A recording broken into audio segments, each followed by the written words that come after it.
Spooky. Yo. And we back, baby. With another reaction video. Mookie. Yo. Got an interesting video. One of the subscribers sent us, bro. What is that? Greatest rivalries in football. Did I say that right? Rivalries. Yeah, rivalries. Greatest rivalries in football history, bro. This video like 2 years old, family. Okay. So we know it's probably more. It was sent to us, and somebody said that's a great video, so you know we're gonna react to it. So if y'all new to the channel, don't forget to like, comment, subscribe. Yes, sir. Mookie. Yeah. Let's see what they talking about, bro. Football wouldn't be the same without local derbies. Victory or defeat in these matches can make or break a team's season. Here are the biggest rivalries in the world. Okay. North London Derby. North London comes to a standstill whenever Arsenal take on Tottenham. If you're a fan of either club, this is the game that matters most. Right. The rivalry began in 1913 when Arsenal moved from South London to the north of the capital.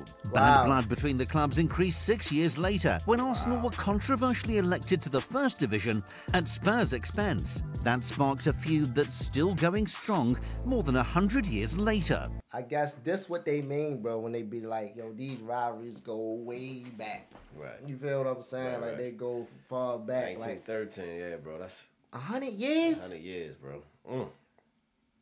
Yo, that's crazy, bro. Some derbies are cagey and cautious, but the one in North London usually entertains. There have been some brilliant matches between them over the years. Right. Spurs fans will always remember beating Arsenal 3-1 in an FA Cup semi in 1991. Arsenal fans will never forget winning the Premier League title at White Hart Lane in 2002. Right. The Gunners have the upper hand overall, winning 79 derbies to Tottenham's 60.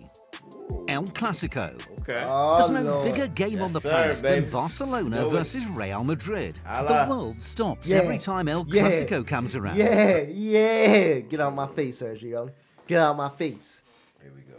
From Singapore to Sao Paulo and Lagos to London, Barcelona and Real Madrid have long dominated Spanish football. Right. These two clubs are so big that many Spaniards support one of them as their second team. Madrid and Barcelona have provided a home to numerous world-class players down the years.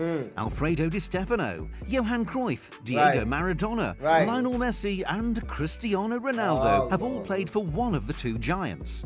Ronaldo, Luis Figo and Michael Laudrup played for both. El Clasico reached its peak in the early 20s. How y'all feel about that, bro? Like, if it's a derby, not a derby, but if they basically be beefing all this time, a Barcelona person went to Real Madrid. I think, didn't R9 do that? They just showed it to you there. No, I think R9 did that, though. You feel me? But they still had the same type of love for yo. Like, his love didn't go nowhere, bro. I think know, R9 did that. 2010s, when Pep Guardiola was in charge of Barca and Jose Mourinho managed Real Madrid. Right. This is a derby brimming with history and star quality. The Northwest Derby. Manchester United and Liverpool are the two most successful teams in English football. Right. United have won the league title 20 times compared to Liverpool's 19. But the Reds have done better in the Champions League, winning that trophy 6 times compared to United's 3. The feud between these two clubs isn't just about what happens on the pitch. Right. Yeah. Manchester and Liverpool are just 35 miles apart. As the two biggest cities in the northwest of England, they've clashed over much more than football. Right. Bragging rights are also up for grabs when it comes to music, culture, and pretty much everything else you can think of. It's been this way since the building of the Manchester Ship Canal took business away from Liverpool in 1893. Right. The clubs have tended to have eras of dominance. United were the team to beat in the late 60s, the 90s and the 2000s. Liverpool were the kings of England in the 70s and 80s. This is a rivalry defined by managers more than players. Right. In the United corner are the legendary duo of Matt Busby and Alex Ferguson. Representing Liverpool are Bill Shankly and Bob Paisley. Those four are some of the best managers Britain has ever produced. Okay. El Super Classico. Uh-oh. Super classic. Argentina is a football-mad country, and the capital, Buenos Aires, is where most of the action takes place. Incredibly, the Bro, what is a Super Classico? Super classic. It's the classical, but it's super. So this, yo, stupid. This dude stupid. But It had Argentina in there, so Yeah. it's a national team. So It might be. no, nigga, that is a national team. But I'm saying, do you think that's the part that make it a super classico? Because it's It like gotta be like, because what about the regular Classico? that's what I'm saying. Yeah. Like this the like. You feel me? If you from Argentina, I'm from Argentina. We playing for our country. Yeah. So do that part make it super? That's what I'm saying. You feel what I'm saying? I believe it does, bro. Yeah, I'm just asking. The city has 24 professional football teams. Right. The Big Five, or the Cinco Grandes, have dominated Argentine football for decades. Right. But to most overseas fans, it's all about the Big Two, Boca Juniors and River Plate. Right. The first meeting was in 1913, and the Look at the animosity look hasn't at the, cooled down ultra, since. Boca used to be the team of the working class, while River represented the aristocracy. The lines are blurred these days, but the hate between them is as strong as ever. Sometimes the rivalry can spill over into violence, like when the 2019 Copa Libertadores final was cancelled after Boca's team bus was attacked by River fans. Boy, they was trying to get out of there, bro. That Yeah. bus kept moving, baby. Yeah, what? I ain't gonna Anybody, look there. I ain't gonna look. anybody in the way is moving. But the passionate atmosphere and vibrant Wow. colour inside the stadiums is what makes this derby special. The Old Firm Derby. Uh-oh. Tailgates are better with Sam Adams Oktoberfest. Maybe I am a morning person. It's Sam season! The Scottish Premiership has run for 124 seasons since its launch in 1890. Right. In only 18 of those campaigns has a team other than Celtic or Rangers won the title. Competing for silverware year in, year out was always going to produce a fierce feud between the two biggest clubs in Glasgow. But the antipathy between Celtic and Rangers runs much, much deeper than that. Sectarianism runs through the heart of the Old Firm derby. Celtic have long been associated with Glasgow's Catholic population. Rangers have traditionally drawn their support from the city's Protestants. The rivalry has as much to do with Northern Ireland as Scotland. You'll see plenty of Irish flags at Celtic Park, whereas the Union Jack flies at Ibrox. Rangers have won 4 more titles than Celtic down the years, but the gap has narrowed in the last decade. It's 55 to 51 at the moment. Wow. Who'll make it to 61st? Derby della Madonnina. Uh-oh. Unlike the other derbies we've covered so far, AC Milan and Inter share a stadium, the world-famous San Siro. But as you and your siblings know, living in the same I already say, you know that's where Speed was at. Okay, AC yeah, Milan, same home doesn't mean you'll always get on well. The Derby della Madonnina, to give it its Italian name, dates back to 1909. Damn. It was originally a class battle between the bourgeoisie of Inter and the blue-collar workers of Milan. But that's not really the case these days. The rivalry endures because of location, but also because Inter and Milan have similar records. Inter are ahead 19 to 18 on Serie A titles, but Milan are 7-3 up when it comes to Champions Leagues. Wow. Watching a Derby della Madonnina should be on every football fan's bucket list. Just watch out for flying flares. Isn't that right, Dida? Wow.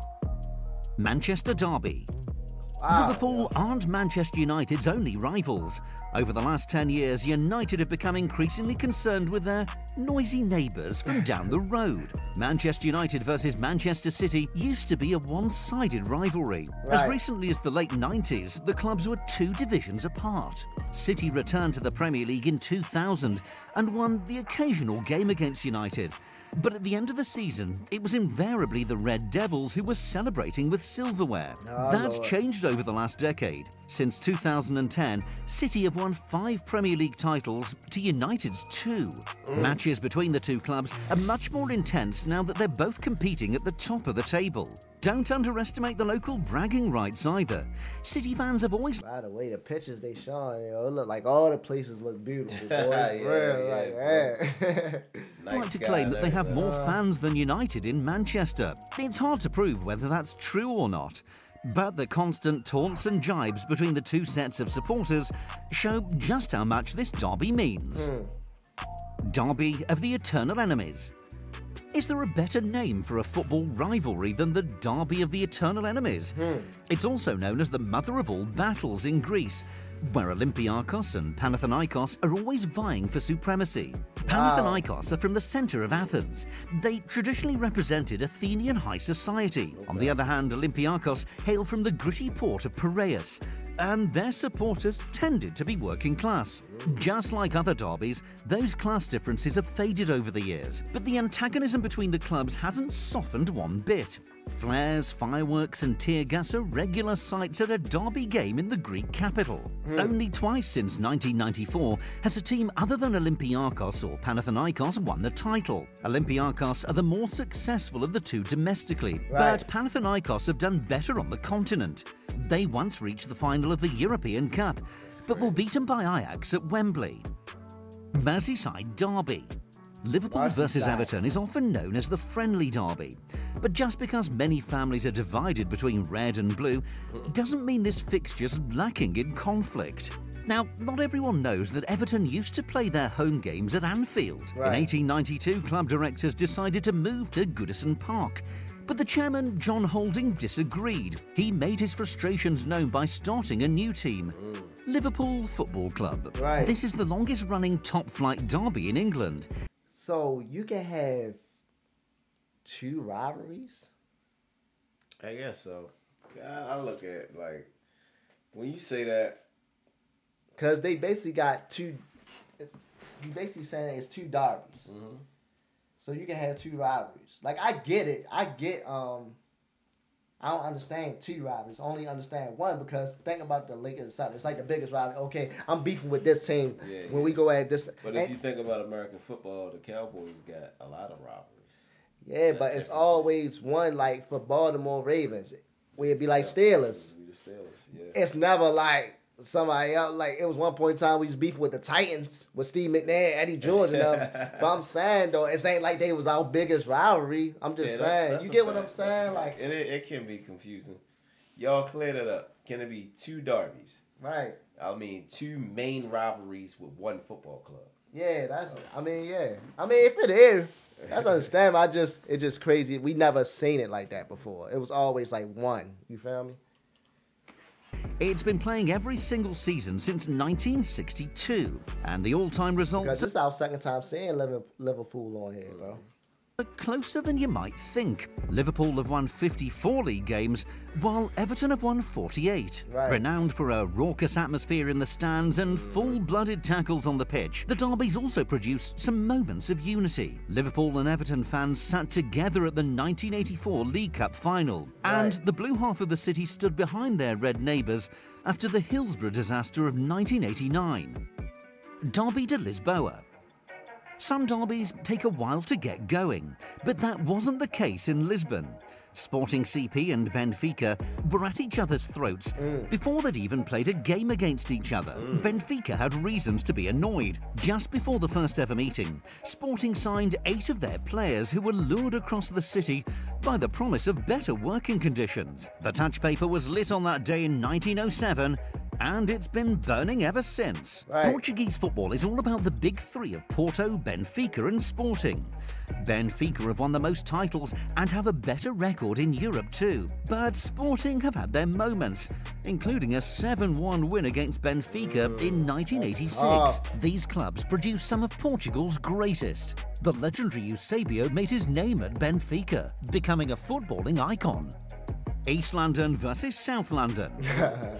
English football has made huge strides since hooliganism blighted the game in the 1970s and 80s. During that era, the hooligan firms of West Ham and Millwall were two of the most notorious in the country.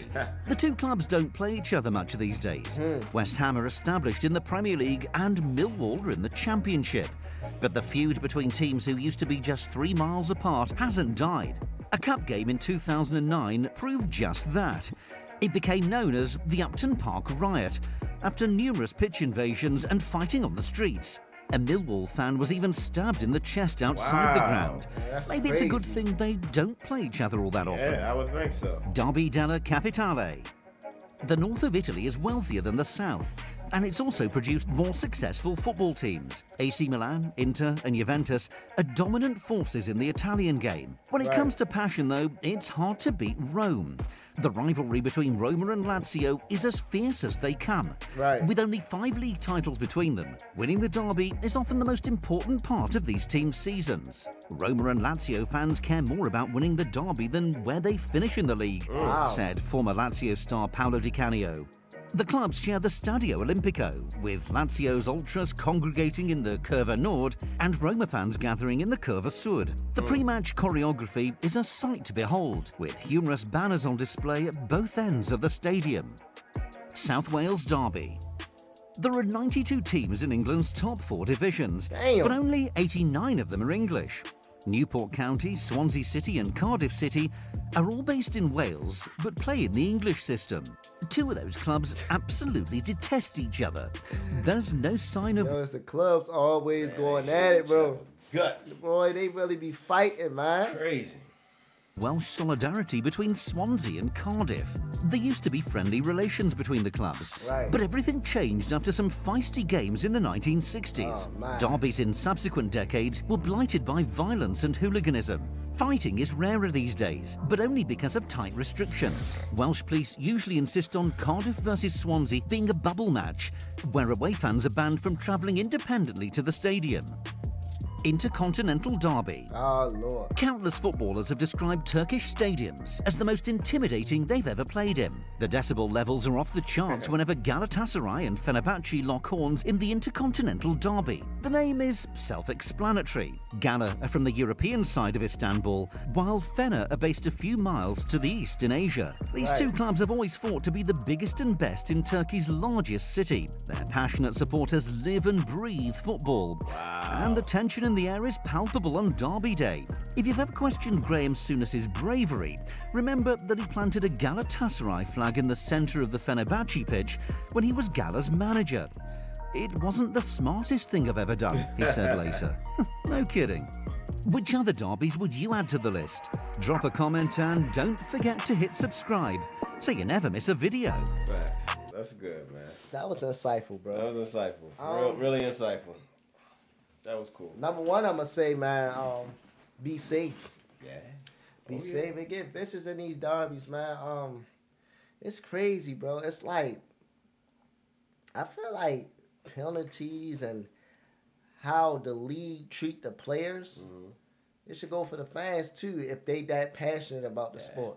Absolutely. Because they said the fight has slowed down, but it can get that way. Definitely. So... I mean, it's probably been going on that way for such a long time. I'm sure the fans know what to do. When certain situations and certain things pop up. So yeah, man, that's scary, bro. I think so. It's scary, man. But yeah, fam, this was the greatest rivalries in football history. Y'all let us know in the comment section what else rivalries is out there, bro. Because y'all always got extra, or it's always like the videos is missing something. So if y'all new to the channel, don't forget to like, comment, subscribe. We love all y'all. We appreciate y'all. I'm Nick DUNSON. I'm Mookie Duck. And we out, baby. 1.